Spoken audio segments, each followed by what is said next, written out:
Tampalpuks na isda guys, gusto mo yun? Nagabiyahe na nga kami dahil pupunta na namin yung lambat. Ang ganda ng sunrise, grabe, ang ganda nga. Huy! Kasama ko nga pala si tatay, si nanay, at si Kirby. And ito na guys yung buya. Ayan, sige, habol pa more. Nalampasan na kami. And ayan o, sumabit pa siya sa LC. Sige na, kaya mo yan. Ipakita mo kung sino ka. Hindi kinaya guys, kaya need backup. And si tatay na lang yung umayos niyan. Unang huli guys, tampalpuks. And ayan, ganyan pa itsura niya. So, white siya. Tapos brown sa likod.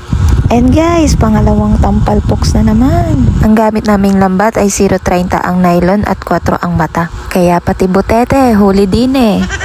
Tinatanggal ko na nga pala yung butete sa lambat. And grabe, first time ko siya mahawakan. Medyo masakit din pala yung tinik niya. Cute ng ipin niya guys, oh. Ayun guys, unti-unti natanggal ko na siya sa lambat and para mapakawalan na. Nakahuli rin kami ng alimasag. Kaso naputol ang sipit niya.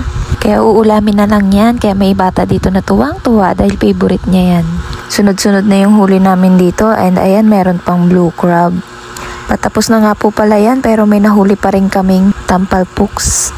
Ito po pala ang original na tampalpuks. Nakatatlo kami and meron ding mga alimasag. Thank you Lord.